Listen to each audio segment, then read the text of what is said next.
openings? Case openings? Wait. A ton of money from is that hold on, it's my closing they thought. actually everyone's saying they ran out of 3 because they feel it's profitable.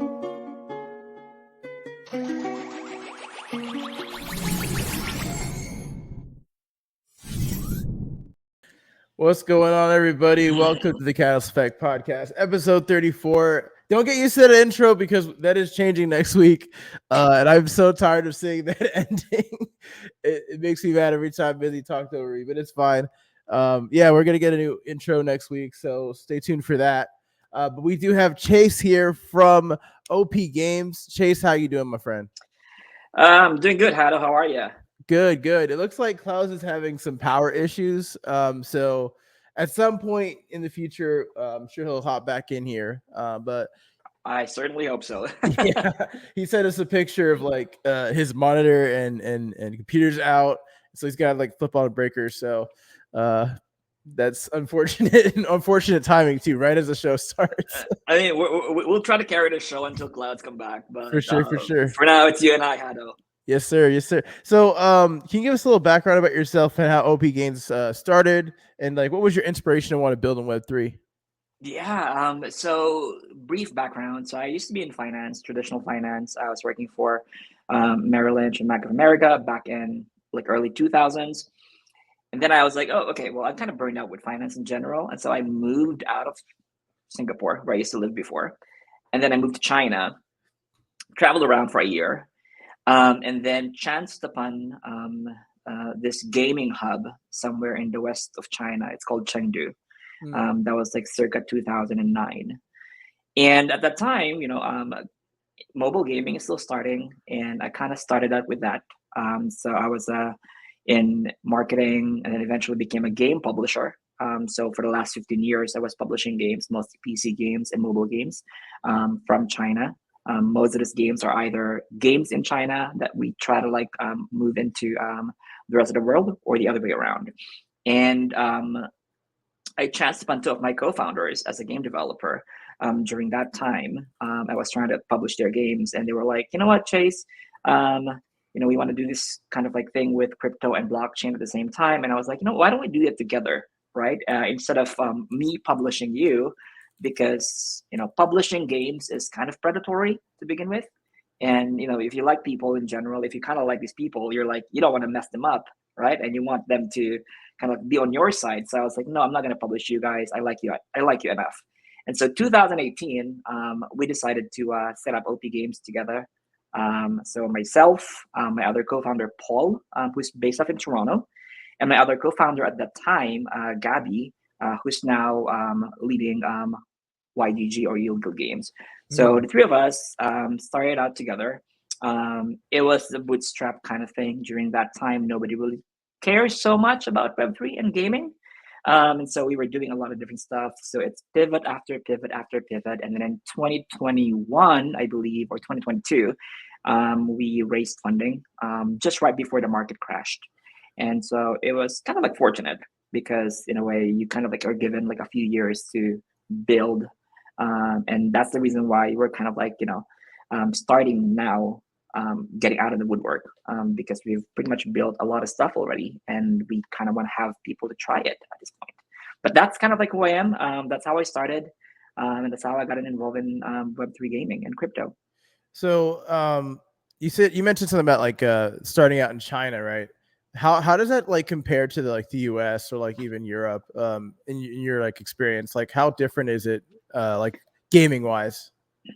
Like gaming wise? What do they prioritize over there? Because over here, like we're very graphics intensive and like convenience, like something that like helps us be lazy. We consume the fuck out of that. So I'm like wondering what like the difference between here and China is. No, there's good and bads, quite honestly, Hado, right? So the good in general is kind of like how methodical they are in terms of like perfecting a specific, angle on how to succeed in mobile gaming, for example. as you know, as you've seen, publishers and game developers in China in general are very fast when iterating on things, right? As far as like originality is concerned, sometimes it takes time for them to be able to develop their own content. That's one thing. Like they still draw inspiration from the West and kind of like change that a little bit so that it becomes more, I guess, Chinese, so that it becomes more appealing to their audience. But what I did like about you know, how they do things there is, during the height of the free to play era, they were able to, I guess, you know, this is both a good thing and a bad thing. They were able to come up with a process of like how to efficiently create games that makes money. And so it's a good thing because like there's like you know, a method in how, you know, the process works, in terms of like building games. But it's a bad thing because the games became very, very similar. It's maybe like a reskin version of this and that and whatever, like different art style. But at the end of the Right. day, it's like very, very similar cadence in terms of like how monetization works, because they know that that makes money, right? And that kind of like I think hampered progress a little bit, because now you don't see games that are very experimental. You don't see Mhm. games that are very out there in terms of like game design, because they're not sure whether it's going to make money or not. They stick to what they know, right? And that's Yeah. kind of like also is the same thing with publishing, right? As a publisher, I used to kind of like review at least 200 to 300 games per year, to a point where you play every day, and sometimes it's not fun anymore. Yeah. But out of the 200 games that you review, you publish like say 15 games or 20 games in total. And all of those games are pretty much a carbon copy of the same old game. It's just like different art style.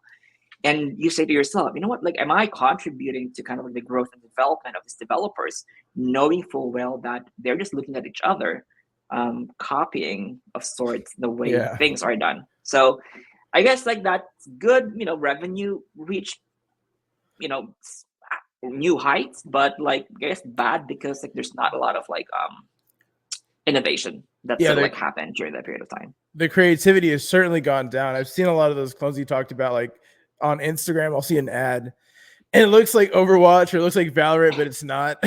You can tell. I Yeah, definitely see that. And then you're kind of like saying that they've perfected the economy, but like the gameplay has suffered because they've focused so much on the monetization part of it. So that kind of what you're exactly, saying? Yeah. exactly. And I mean, you know, it's how would you say that? Like similar to like how other people think about game engines, for example, Hmm. right? Like you know, like prior to 2000, before Unity, like everyone's kind of like building their own thing, right? Like they have like a very customized engine for how they build their games.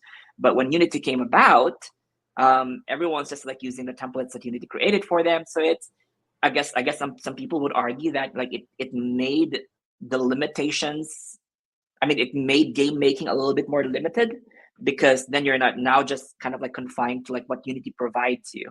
But I just, you know, feel that like people will still innovate continuously. You know, at some point they find like another thing, and that's why, you know, blockchain and Web3 gaming happened, right? Because like that's, I believe, is like a step towards like innovation, and I think that's kind Absolutely. of like why we're here as well. Yeah, I've seen a lot of like creative ways to do Web3 gaming. So I definitely agree with that. Let's get to some chats here real quick. What's up, Ramen? Legendary big brain decisions. Absolutely, absolutely. Lady Bones, good morning to you. Happy Sunday. Happy Sunday, everyone from Sir Sapient. How you doing, brother? Um, let's get into some other discussion here. Can we talk about the games that OP Games is, or the project, sorry, that OP Games is building, starting with Arcadia? Yeah. So essentially, how we envision OP games in the very beginning, um, is that, I mean, the framework here was the question of like, how do we work with more game developers so that they can move on from Web 2 to Web 3, right? And then you kind of like think about, okay, like in the Web 2 space, who do we target, or who do we want to work with, right? So you have game studios, you have AAA game studios, right? You have you know, this independent game developers as well. And truth of the matter, as a game publisher, the ones that I avoid publishing games for are independent game developers, the solo game devs, or the duos of, you know, the game development space. Specifically because the reason that game publishing is very demanding to its developers, that we wanted them to do a lot. Like if we wanted to have them get featured in Google Play or in app store, we want to work with them, and they have to be agile and quick, right? And so we're like, okay, in Web 2, a lot of like this independent game developers are getting fucked over by the fact that they're just alone, right? And there's just not a lot of options for them. And then in terms of like how they make money, it's a lot of advertisements, because like as an indie, you're very limited to what you can build, right? You don't have a lot of capitalization, and even the publishers don't really want to publish you. And so we're like, okay, Paul, let's zero in on indies, at least for now, because they're the guys that are very quick at picking up innovation, but at the same time, they're very gung-ho in terms of like what stuff they wanted to pick up on, right? One of the things that became challenging was indies are very idealistic, and at that time, crypto is kind of like in that scammy phase of sort, right? Like there's a lot of like bad press about crypto in general and blockchain in general, although they're kind of like not the same anyway. And so we found it really hard to bring them over into Web3 as OP Games, because of the fact that crypto has a bad rap, right? And so right now, what we're really focusing on would be a couple of products, and all of these products are geared towards helping independent game developers move on from Web 2 to Web 3, and Arcadia being the platform where game developers can self-upload their games. It's permissionless. Well, it's kind of permissionless because we still need to approve it. We just want to make sure that the code is, okay, and that there's no content that's kind of like not great for the general public. But other than that, like they can upload their games, they can have as much games as possible in Arcadia. And then there's multiple monetization touch points within Arcadia that they can use, right? Like they can go for us like the most familiar one, which is advertising if they want to. Although of course, if you want to move away from that, they can run tournaments on their games and turn their games into like multiplayer competitive tournaments if they wanted to. There's an SDK for that. Can I ask you a question about the tournaments? Sure. So a lot, like a big narrative that I heard coming into this space 2 years ago was like, tournaments are going to allow us to play out players instantly. We're not going to have to wait like 6 months or a year or like stuff like that.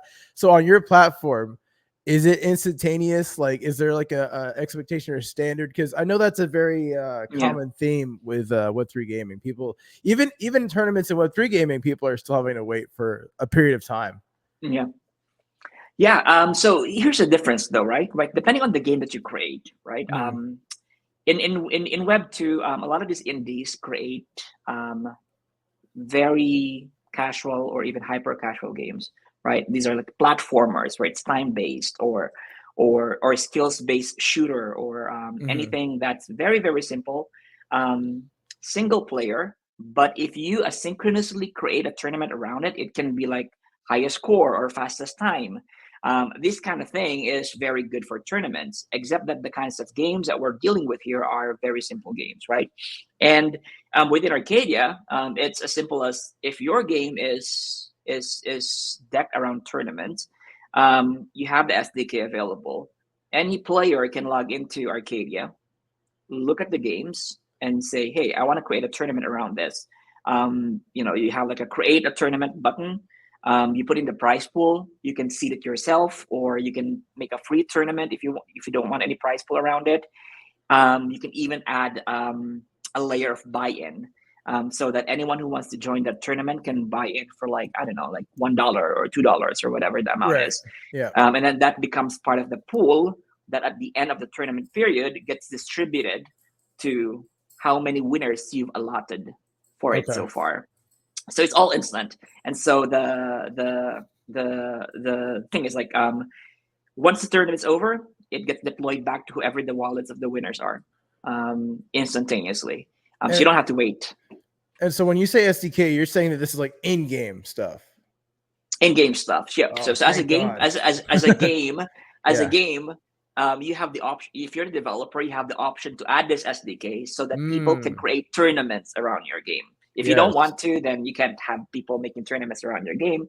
And that's one of the reasons why they like this SDK, because there's new ways of making money for their games. So you're so like, I don't want to say the whole effort of Arcadia, but like part of it is to live within the games. Is that like kind of the vision? It's one of the visions, right? Mm. It's part of it is to live within the games, right? I think the overarching goal here is as a platform, am I providing more options for the developers to create wealth for themselves, right? Because like I don't know if you've seen this, but like we did a survey to our independent game developer partners. So we have a guild called OP Guild.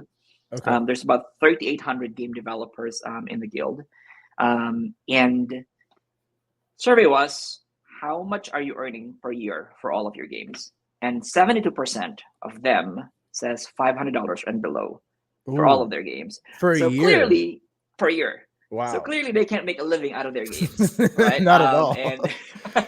And, and the way they do that is like, okay, they show advertisements, or they do licensing with other gaming platforms where they get paid like, I don't know, like $50 per game or something for them to be able to license their game. But it's not enough though, right? And that's, I think, one of the reasons why OP Games is trying its hardest to create more opportunities that would allow these game developers to, earn more money. Yeah, we need your infrastructure like all across the board because there's a game I was playing. I won't mention specifics, but um, every time there was like an in-game thing that I had to do, it would boot me out of the game into a browser. And I gotta tell you, as a gamer that's been gaming since I was like 4, Yeah. like having your experience like break the immersion, you know what I mean? Like it's just not. It doesn't make me want to play it for that Yeah. long. Like I can't like even in-game stuff. Like if I have to log into my Switch for Switch Online, even that pisses me off. But I like something that Yeah. you have to do to get through it, right? But I just like that you said it was in the game because like we need more things that are in game native to the game because it makes it feel more like a game and less like Correct. an app. Because you go to like a website, it's like now it's an app. It's not really a game, right? I mean, Web3 in general has been struggling with that for a while, right? Like, Yeah. there's just, plenty of stuff that we need to kind of like really sort out ourselves. And I think it's probably because like our, Web3 primitives happen in the web in the very beginning, right? And that's actually one of the reasons why we started off Arcadia on the web, right? Right now it's mobile responsive, but Arcadia is generally a web-based game because most of the indies don't have that infrastructure to to publish themselves in the App Store or the Google Play Store, or don't have the kits to use for creating a Switch game or like a PlayStation game or of some sort, right? Right. It does take money too, and so the lowest barrier to entry for them to create a game is through game engines like Phaser or Godot or any web facing game engines that can easily be deployed as an HTML5 game. And that's kind of like what's Arcadia is kind of like focusing on for now, including Unity, so that it's easy for them to just upload their games in the platform quite easily, and not go out of that game anymore. And so because like I think what also breaks the experience, and I think this is true for a lot of us, is advertising.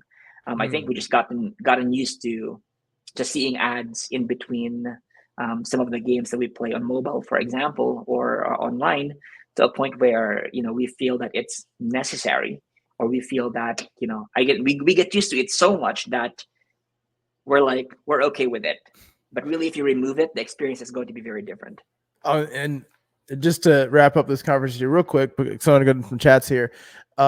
I also see ads all the time on my phone, and it's like, this is how the game looks. And then you see the comments, that's not how the game is at all. So like the thing too is like even the ads could be misleading too. So like it's a very interesting time right now in gaming because there are some games that are like hidden gems and they don't know how to advertise, and there are some games that are like just not what they're selling or advertising. So it could go either way. What's up, Addis? Happy Sunday to you too as well. Got Cyber Strategy in here. Big fan of the show. Big fan of you as well, Cyber Strategy. Keep doing what you do. Addis also asks, you mentioned that SDK is available. What other SDKs are available for devs on Arcadia? Also, what are some fun or some functionalities that you want but don't have yet for Arcadia? Yeah. So most of the SDKs that we have, thank you for the question, Addis. But most of the SDKs we have in Arcadia is specifically geared towards creating monetization opportunities for developers, right? So Tournament SDK is available. The tipping SDK is also available. So meaning if players like your game, they can tip on your game, buy you coffee or whatever it is. The next one that we're working on would be subscription, right? And so like if you're a game developer with a roster of like 20 games, and say you want to make 10 available for your players for free, and then the other 10 you want to paywall that. So that's kind of like where they subscribe to you, kind of like Patreon style, right? And the other bit that we're working on, and hopefully we get to release this by October, is the game fractionalization portion of the platform. So what it means essentially is, as the game developer, indies are normally the developers. They're the business developers. They're the marketer. They're user acquisition. They're the community leader. They're pretty much everyone, right? All rolled into one person. And so what we were trying to accomplish here is how do we create an environment for these indies where they do have allies within their game, kind of like turning their games into fractionalized NFTs. And so you have this entire game that gets minted into an actual NFT, fractionalized into 100, for example, and then a portion of that gets sold off to the community. And now the community gets to partake in how you are building the game, how you are marketing the game, how you are basically creating opportunities for the game.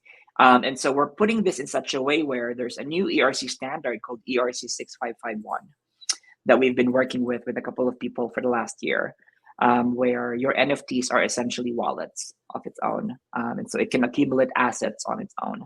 And that's kind of like where the fractionalized NFTs come in, where if Hado owns an NFT of one of the games in Arcadia, if the games do well, then Hado will also do well, right? Yeah. And that's kind of like one of the goals that we want to try to implement in the next couple of months. It's a very interesting way to like divvy out like ownership of products, because it's more like direct ownership versus like the NFTs that we've been using in the past have been just like maybe a glorified battle pass with ownership. So and now it's just like more like we have like a stake in the game. So that's a very interesting way that you like phrase it. That's very interesting. Cyber Strategy said tournament tipping, subscription, game function. I cannot say this word. Functionalization. Fractionalization. I'm missing the fucking words up. You're right. Fractionalization, opening to indie creators to fractionalize NFTs to become partial owners. These are all very powerful ideas to allow to create inside the ecosystem and earn from that work. Exactly. You're basically taking that economy model that is successful and like allowing the community to partake in it, which probably is the more like, honestly, a lot of people were talking ownership like for a long time, for the past 2-3 years. I've been in this space technically since 21, and I've heard so much talk about you can own your shit, you can own your shit, you can own your shit. And it's like, that's cool, but why do I want to own my shit? And how do I own my shit, right? These things have never been like laid out and explained, right? And so we have like another show we do called B.I.G. There's a dude on there, Mr. Console. He always talks about how economy is so important, right? And I think economy is like a big part of the game. That's pretty much like the biggest part of the Web3 game is like you make a game, it's awesome, great, but like the Web3 part is the economy, right? And I think like the things that we're lacking is like, first of all, like we're not doing enough, right, in that regard, but also the infrastructure is lacking. And so that's where your product is coming in to play. And I see like a pretty good synergy there with like your product kind of helping elevate Web3 gaming. Because the other thing you mentioned too is the indie studios, they have to do everything, right? They have to know how the blockchain works. They have to market. They have to make the game. They got to fix the issues. They got to stop the hackers. So like they may not be able to manage all that, right? So if there's infrastructural parts that people can trust and it's like verifiable on blockchain, you can log in all that stuff, I see how that's very valuable to the space. Yeah. And that's one of the things that we want to try to accomplish, right? And that's the reason why like we're building this whole ecosystem around OP games, right? Even OP Guild, we just conceived that a couple of months ago. It's being run not by myself, but a rather really good indie developer friend. who's been in the space for the last 15 years as well. Has been doing a lot of like indie game jams over the last 10 years, and been dealing with a lot of indies in general, right? And one of the things that I noticed in the Web3 space is we always talk about retention for players, right? Like when you get in the game, how can you retain me as a player, right? Mm-hmm. But I think on an overarching kind of like universe, you think about like if a game developer gets into the Web3 space, how do you retain them as a developer and for them not to leave and go back to Web2? And it's really hard because number one, as an indie, you don't have, I mean, of course you have friends, but you don't have kind of like that community where when you move into the Web3 space, you're like, okay, somebody's helping me out, or somebody's like, working me into how the culture is of Web3. Because like, Web3 in general, when you move in from Web2 to Web3, it's not just about, the technology that you use. It's not like, okay, here's the documentation, learn it, now you're a Web3 dev. That's not how it works, right? Like there's Yeah. also a lot, there's a lot of things in place there. There's There's a a lot of huge gray paradigm area. shift, right? It's Yeah. a huge paradigm shift. You need to be able to fully understand that this is not the same way as like how Web2 monetization works as well. And you have to fully understand that the player base are different. Like there's like a lot of guilds here that are kind of like working in swarms, work from one game to another, as opposed to like in Web2 where you just look for one or two or three independent players that you can actually help you play test your game. So that's kind of like where OP Guild comes in as well. It's like, we want you to remain in Web3 as opposed to dip your toes a little bit and then go back to Web2 and do your merry way, right? And that's kind of like why I think an ecosystem in general needs to be very well thought of, and also requires, I guess, more infrastructure partners around it. And that's what we're trying to work on, OP Guild, because we can't build this alone, right? We have the developers, but we need some infrastructure within Web3 that already exists that would work with us, to retain these game developers and continue building for us. Yeah, it's a very, very huge need in this industry. And I think that you're spot on with your assessment there. Cairo, shout out to you, my friend, listening while you drive. Please drive safe out there, my friend. Drive safely. All right, let's go into a Dreamworld real quick. I am making a game. I'm an indie developer, but I can't do all this stuff that I just mentioned. I can't do it by myself. What's the onboarding process like for me if I want to join Arcadia? So here's the thing, right? Two ways, right? Arcadia is fairly friendly to independent game developers who doesn't have any knowledge of Web3 or blockchain in general, right? In fact, you can go into Arcadia as a player and not deal with those wallets and stuff and just play the games directly, right? And so if you're a game developer and you encounter Arcadia, you get into Arcadia. There's an option there that's, I think, it's called Game Creator. You click on that one. You sign up with your email. And then we receive an application saying you want to be a game creator. That gets automatically approved. And then it allows you to come, be in the game creator, some portions of it allowing you to upload your game, right? One game after another if you want to, right? And so you create your developer profile, upload the game, and then your game is now playable in Arcadia. Marketing team will do its best to float your game in the front, back, and center as kind of like a game of the week of sort. And then we kind of like work with our community to have them try your game. Now, at this point, your game is just basically just any kind of like game online, right? You can get onto it, but there's no tournaments just yet, right? And so that's kind of like where OP Guild comes in. So now as a game developer, we invite you to the guild, right? So we have a Discord channel for the guild. The guild talks about like, oh, how do you integrate this SDK or this SDK? They're very helpful, right? And so you learn that process a little bit, and then you add a tournament into your game if you want to. If you don't want to, that's completely fine as well, right? Like, we're more than happy to just have you in Arcadia as well. But that's kind of like where the overarching goal is, right? Because we don't want to stop from just having you in Arcadia as a game. We want you to continuously explore what Web3 and blockchain can do for your game, whether that's in Arcadia, or if your game is super huge that it's not in Arcadia, that's completely fine too. The guild can help you out with that. So the guild, in essence, wants to turn game developers from game developers that knows how to build games to game developers that knows how to build games, but also knows how to utilize blockchain technology so they can push their games further into Web3. And that's kind of like where we're kind of at the moment is. Onboarding is fairly simple. It's either they go to opguild.dev and be part of the guild, and we work with them on getting their games in Arcadia, or they just go directly to Arcadia and be a game creator and upload their games very quickly. One quick question before we go to our quick Sure. ad break. Is this a platform that you download games from, or is it just a publisher that goes to like the Epics and Steams of the world to distribute the games? Which one is it? So think about it as itch.io. I'm not sure if you've heard of itch.io, but it's basically where indies default to upload their games. Okay. Because the game files are very small, Arcadia can host it. And so when you get into Arcadia, you see multiple games, casual, hyper casual. It's there, it's playable in the platform itself.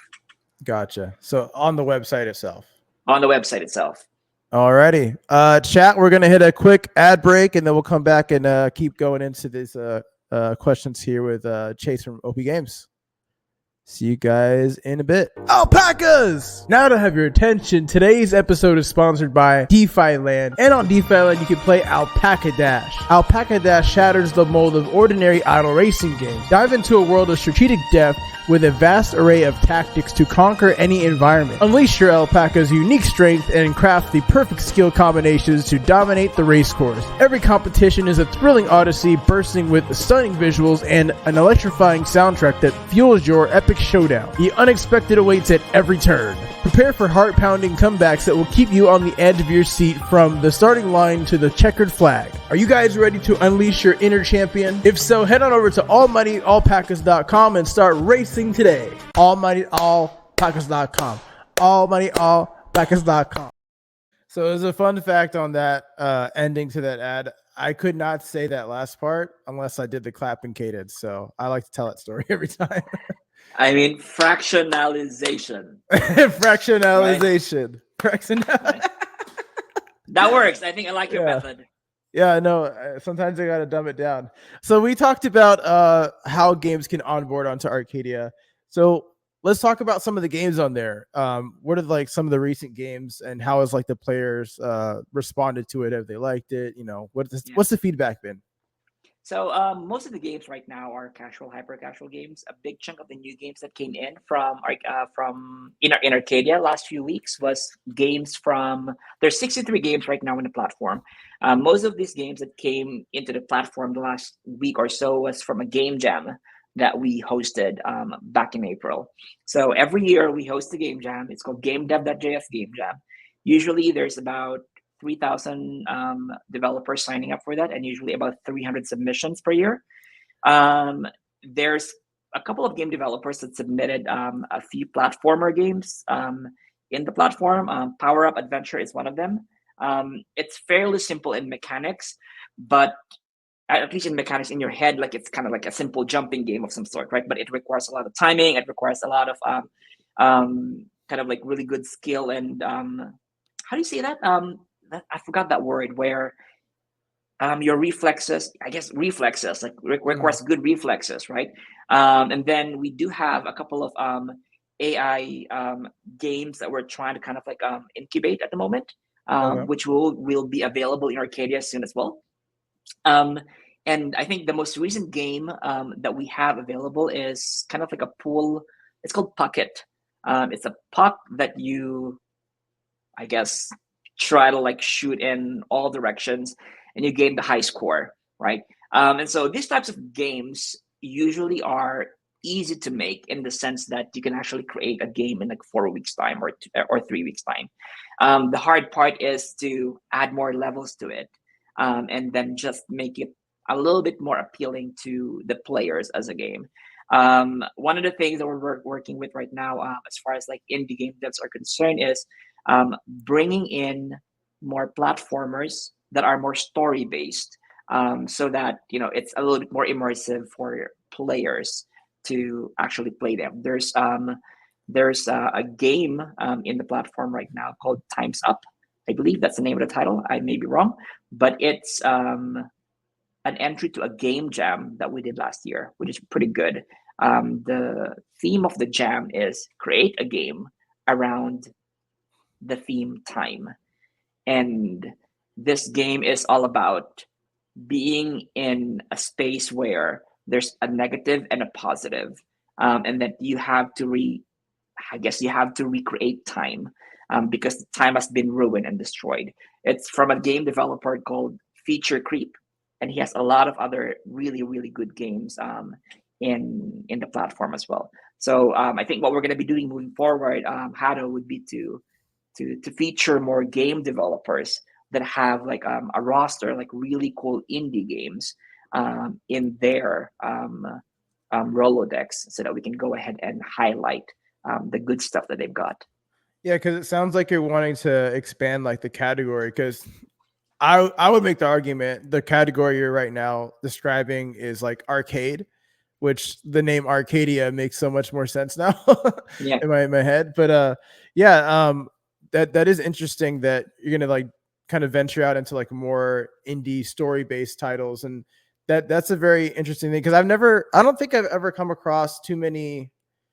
Maybe like some co-op stuff, but like you're talking about like single player story. Like I've never really seen that in Web3. So that would be very interesting to see like how Web3 ties into that. I've never seen that before. So Yeah.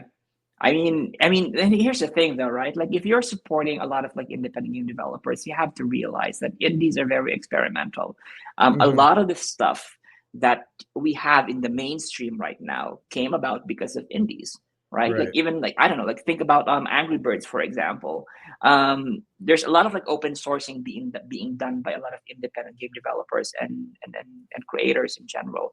Like a physics engine that Angry Birds has been using in the past was an open source physics engine. And so the creator of that physics engine, Box2D, I guess gave Angry Birds the leg up to create the physics of like how the birds hit those, I don't know, those walls and those pigs falling up down the hill. That physics, Angry Birds didn't make that. Like, it's just an open source thing that they picked up from Box2D, and it became a very integral part of the game, and Angry Birds became $1 billion enterprise. And a big help comes from that physics engine that's open source. So indies are pretty good.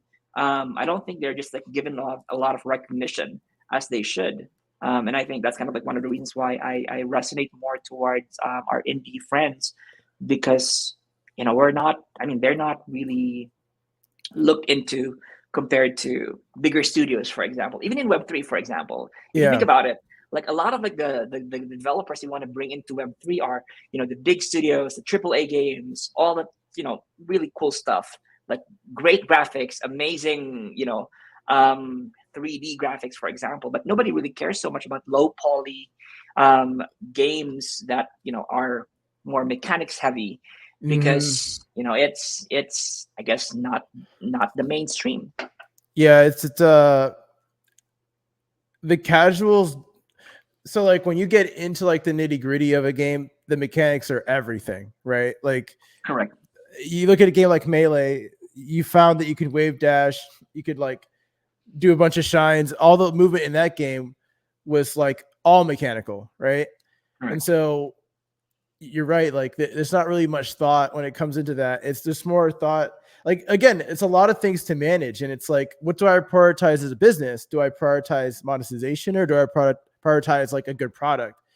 Because you can get monetization without necessarily having a good product in this space. Yeah. I want to ask you a question, because it sounds like to me that you were like describing maybe not necessarily licensing, but it sounds like licensing, where it's like, let me license out Arcadia. Has that ever crossed your mind to like license out like to bigger titles that don't want to necessarily live on the platform but want to use your technology?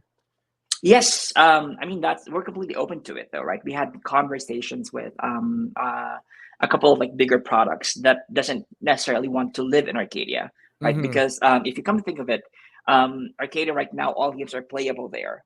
But there is a category in Arcadia which we are going to be opening up very soon, which is fully on-chain games. Right now, these fully on-chain games, we're actually creating one right now. I'm not sure if I'm allowed to say it just yet, but it's going to be out really really soon. It's a fully on-chain game. Yeah. It's in development at the moment, roughly around finished on the beta side of things, about to be released. And this is like, in cooperation with friends in the industry, like in the Web3 space. But we have a fully on-chain game category in Arcadia right now. And some of these games are going to be using some of the stuff that we've built, because we're very, I would say, we're very big on open sourcing, right? In a way that, Web3 is all about like building stuff on top of stuff, right? If that makes Interoperability sense. too. Right. Yeah. That level of interoperability, like, why would you build something when somebody already built it, right? Right. And so I think it is going to be very crucial to the space for us to be able to create something that is useful and beneficial for others. And so within Arcadia, I told you before that, okay, like games are playable in the platform, but for on-chain games, those games are playable on their platform. We're just showing exactly what those games are for now. And Gotcha. some of the SDKs are being used, like, for example, tournament SDKs, that can be used by anybody outside of Arcadia if they want to. Nice. Because, as a game, you're not confined to being a small game. If you're a very big game that hosts your own game in your own server, you just take the SDK and then use it on your game, and now you have a tournament in place. Yeah, and you don't know how long I've been wanting that to happen, because then you can see like who are the top players in game XYZ, whatever, and then you can kind of do like a little bit of scouting if you want, right? And then now you have this like gamer resume that's on chain. Like that's just a beautiful use of blockchain to me. Addis says, is there any story from devs that have come to the game jam that have inspired you?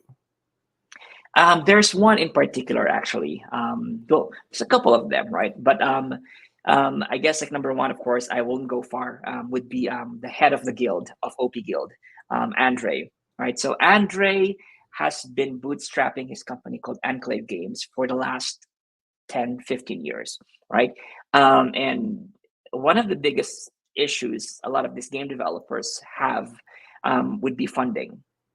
And so what we did was, right. I think that was a few years ago, 2023, I believe, or 2022. We're like, okay, Andre, we want to help out the industry in general, right? And so we're like, okay, gather in the game engines that game developers are using at the moment that rely on the goodness of your hearts as a game dev. And we'll try to help them, right? And so what we did was we created this NFTs back then called Arcadians, right, which is a gaming NFT. And some of those NFTs have games created for them in Arcadia until now. And so we decided, you know what, let's go ahead and create a grants program for some of these gaming engines, right? And so we created a grants program for Godot, for Blender, and for Phaser, right? So these are really good friends of ours, who's now have more users and players because of what Andre and Arcadians was able to accomplish. And right now, after a few years of bootstrapping his company, he's still doing that right now, but he's now also heading OP Guild, because he wanted more game developers to really see that there is some stuff going on in Web3 that's good, right? Yeah. Not just like like the scams that they think about. And so Andre is very instrumental in bringing in more game developers into Web3, and I think that's a wonderful thing. Absolutely. No, that's a very good point. The stigma around this space has always been NFT equals scam, and why would I play this game if the other game does it better? And it's good to know like what is out there, because then you could also think of it this way too. The competition isn't really that high, right? Like, because the bar hasn't been raised that high, right? So you could also like very opportunistic be like, I could make a banger product and then it could take the entire space by storm. Yeah. Especially if you got the economy down. Because what I have noticed in this space is like a lot of gamers hop from game to game because the economy's hot and then it cools down. They hop to this game, cools down. So if there's a game that has more consistency with their economy on top of the fun, like that's just a recipe for a good product. Yeah. But Yeah, I mean, and that's kind of like why Web3 in general is, a very nascent, but also at the same time unfamiliar space for a lot of Web2 game developers who's trying to get into Web3, right? Because Web2 game devs, they build games for the enjoyers. That's why they build the games, right? So even if it's a simple platformer or a simple racing game, for example, these games are built with your enjoyment in mind, or at least a subset of their player base. A big chunk of what they don't know about is economy, right? And so, as a solo game dev, it's really hard for me to see myself in Web3 without other people helping me out, because all I know is how to build games. But Web3 has kind of like created a new breed of motivation on why I play games. Do I play games because I want to have fun? Do I play games because I want to, get an airdrop from so and so? Do I play games because I, want to make more money through play to earn?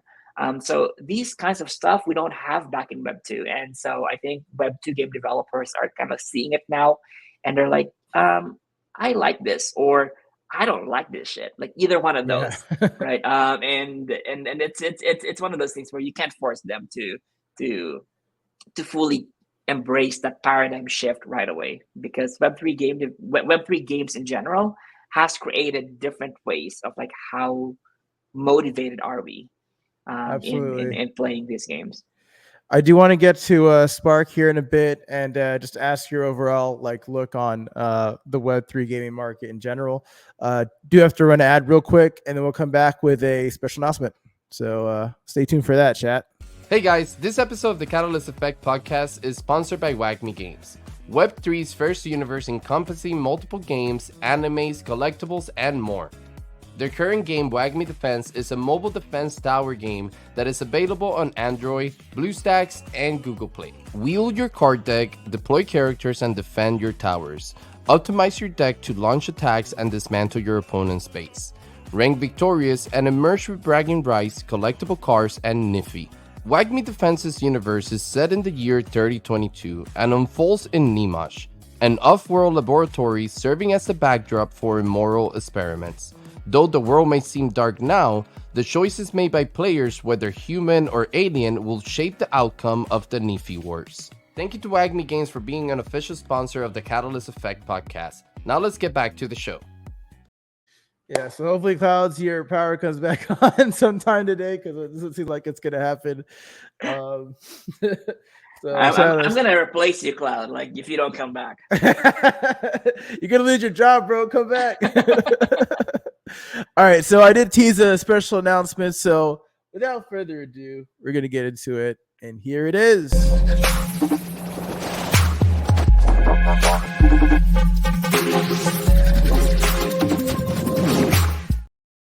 So usually, actually, Damien, if you want to come up and talk about this, you totally can, because Mizzy's not here. So I don't know if Damien can hear me. Oh, he's typing. Okay. Yeah, so basically we go through and make out these little badges for people that come on the shows. So this is the badge that we created for OP Games. And let me put that on the screen real quick. Bam, boom. So yeah, this is the badge that Damien and Mizzy have crafted. You can mint. This is for the chat. Anybody that's watching the show, by the way, can come click this link right here. This is posted to the Catalyst Effect, the Catalyst OG page on Twitter. Oh, there's Damien. And yeah, just click that link. You guys can claim that badge, and it will have utility. Damien, take it away. Yeah, so sorry, I'm just gonna hop in real quick. How's it going, man? Nice to officially meet you. Usually Mizzy does the speeches about the badges, but for this one, we decided to go like we saw that banner you guys have on your page, and we kind of felt like it's like kind of bridging like the indie gamers to the mainstream, so that's why we went with that for the background for the badge. And all our badges are PS1 inspired, because me and Mizzy are huge PS1 fans. Well, all of us at Catalyst really are. So we always have that little sidebar right there. And yeah, man, I hope you like it. and we hope we did OP Games justice. Me love it. So yeah, you did. All right. All right, let's go. Yeah, appreciate you, Damien. Thanks for hopping in and giving us some insight on that. So, you got to get into Spark, okay? So the question is, tell us more about Spark. And Yeah. are there any projects that have been incorporating it with Spark? Like, have they been working with Spark? What's that been like? So right now, Spark is on beta. So essentially, just to give you an idea of what Spark is, I guess like it's to put it simply, Spark is an AI tooling that transforms your NFTs into networked playable characters, or what we call NPCs, right? I mean, it's non-playable characters, but we just kind of like coined the term network playable characters. The reason that, like, imagine your favorite NFTs, no longer a static image, but a living and a breathing character capable of forming genuine connections or accumulating assets or contributing meaningful experiences to gameplay. That's how we envision what Spark is. So right now, Spark is in its beta.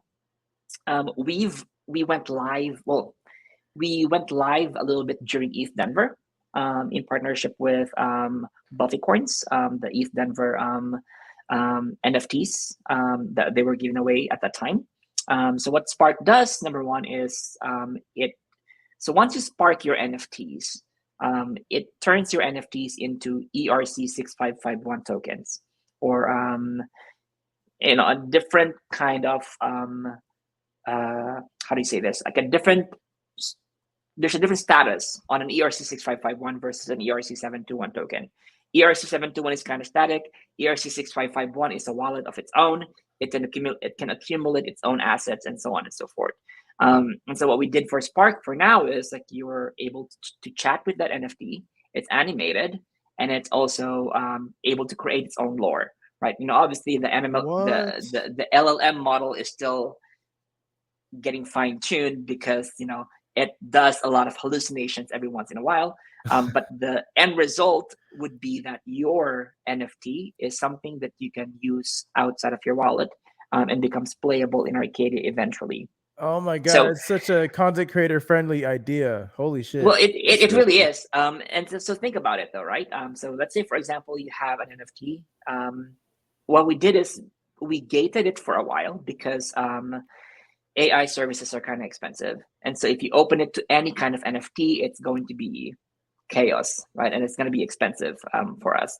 And so we want to partner up with one NFT partner after the other and make that available for that group of people. So let's say, for example, I don't know, like Axie Infinity, right? We open up Spark to Axie Infinity. Any kind of Axie can be sparked, meaning it becomes animated, it becomes 6551, it can start accumulating assets of its own. So now we start accepting. So in Arcadia, when you log into Arcadia, you use your wallet. But instead of using your wallet, you can eventually just log in with your NFT. And that NFT becomes your wallet that could accumulate badges, that accumulate ERC20 tokens, that can accumulate other NFTs inside Arcadia if you're playing under that. So we did a test run of that, and it kind of like increased the gameplay session from between 5 minutes to 20 minutes, because instead of you as a player playing just one session of Arcadian games, you decide to, okay, let me be a completionist and log in using my other NFT that I've sparked, and then accumulate the badges, get the do the quests, all that stuff. And then you're like, oh, I'm not yet done, let me try my other NFT that's sparked. And so the goal here is to, how do you bring these NFTs outside of your wallet instead of just like accumulating and keeping it? And that's kind of like our goal towards Spark at this point. We've deployed a bot in Farcaster for Spark. And so any kind of NFT or image that you plug into Farcaster, if you make a call on that bot, it sparks that specific image or NFT, and changes it a little bit. Like makes it a little bit more animated, and then eventually we'll add more lore building capabilities into the process. My mind is exploding with possibilities right now. Like I'm thinking back to like Ready Player One, and if like someday this gets further along where I can like put on a VR goggle and see my NFT next to me, and then like game with my NFT, and then like me and the NFT start yelling back and forth, and I just make comedy out of that. Because I kind of do that already with one of my characters on my show, Astronaut. So I'm just thinking like, how could I like level up that and go to the next level? And it's That'd like be perfect, an honestly. NFT companion. Like that's just something Yeah. I've never thought about. Yeah, I mean, you got to start somewhere, though, right? You got to start Yeah. simple, because like, a lot of times, like, and this is what I've noticed in the Web3 space, like, the vision is so grand, which is fantastic, amazing. I applaud that. But sometimes we get distracted from the very grand vision that we forgot to lay the foundation for the Yeah. very basic thing that would allow you to get there. Absolutely. I agree with that. Addis says in chat, leveling up in the background with this staircasing, how OP games levels up a dev's experience. That's fire. Absolutely. Honestly, Chase, you've been making me think about how like lacking of infrastructure this space is. Cause like you're talking, like you said, we have like a big like home run that we want to hit with like the ideas and stuff. But it's like building this simple infrastructure to help you get there needs to be done. And so shoot for the stars. I'm not telling anyone Yeah. to like not achieve their dreams at all. But what I'm saying is we gotta start somewhere to get there first. So like, And yeah, you know what really helps is like if you're like if you have a company or like if you're founding a company, what really helps is having a co-founder who is the complete opposite of yourself. For me, Paul is that person, right? He's like has the grandest ambitions of all, and you kind of like pull each other, in a sense that you kind of like put a baseline on like where to begin. I'm more of a realist, and he's the dreamer in the team, right? And you kind of need both, for things to function properly. So, question on like the overall market look of Web3 gaming. Is there anything in your radar in particular that you've been eyeing? Like, wow, they're doing that really well. One of the things that I've been looking and eyeing at for the last couple of months, is on-chain games in general, right? Or fully on-chain games. Autonomous Worlds, for example, is one of them, right? I think there's a couple of people that I've been talking to, that I'm getting myself involved in as well, in terms of like creating this fully on-chain AI game. So that combination of both AI and fully on-chain game is going to, I feel like it's going to take off, right? Maybe not necessarily financially, but rather in terms of like innovation and the stuff that can be done, right? There's one project that I'm looking at right now, where, well, it's called God Mode, the working title, and it's basically taking the game, taking the personal gameplay away from the game, if that makes sense. So you have a training dojo, like AI agents, for example, where you get a seed that you deploy on chain, and this seed is already trained by AI to create a game of its own. So once it's deployed on chain, it just basically turns into a game world. You don't have any control of it. You're just watching it, seeing it grow and expand based on how the AI trained it. And what you do as a player is you deploy an AI agent to live in that world, and to start playing with itself. And so you don't have any control of it once it's deployed. So in a way, you're like playing God, so to speak, where everything gets deployed and AI takes over.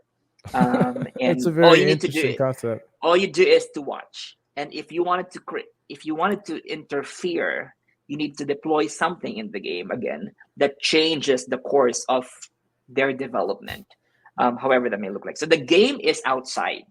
The game is, how do you develop an AI agent that would disrupt or that would harmonize the world that's developing, Wow. on chain. And that, I feel like, it's like a really, really cool thing. That's like an evolution to me of either Civilization or Sin City. Pretty much. Yeah, because it's like it's so is there like a duration that it ends or just keeps going forever? It's infinite. Oh my It's god. infinite. And so one of the questions was like, what if the characters or the people becomes racist or something like that? Mhm. I mean, like honestly, like they're like we have no control over it. But what you have control over it is adding infiltrators or like adding like more characters in the game that could potentially oppose through whatever culture is happening in there. So you're basically looking at like how we've developed as humanity, for example, over the Yeah. last millennia, in terms of like how we've disrupted culture, how we've destroyed things, how we've created things. Except that for this game, you're not playing at all, or at least you're observing. You're like observing a bacteria in a petri dish develop into something huge. Yeah. Yeah, it's very interesting. And um maybe there would be a point where AI is like, I want gamers to play my game, and it does like it like carries a moment in time where like it stops like gatekeeping or whatever, and it just lets people Yeah, in, and then it closes the gate, and yeah. then And you And know, you know what? Some of the games in Arcadia, for example, some of those that are not tournament ready just yet, right? Like, but I did notice that like every once in a while when I observe the back end of like how things are getting played, when there's like a very minor tournament, and then the prize pool is like I don't know, like $100 or $200. Sometimes there are AI bots that gets deployed, and you're like, okay, let's kick out this bot in the game, and then you realize another bot gets deployed by somebody else. And so sometimes every once in a while there are games that are being played by proxy by a couple of people instead of them playing the game. It's their proxy bot yeah. playing the games and competing with each other. And so now we're like, okay, we're trapped in this dilemma of like, how do we deal with this? And obviously one of the things we deal with is like reputation.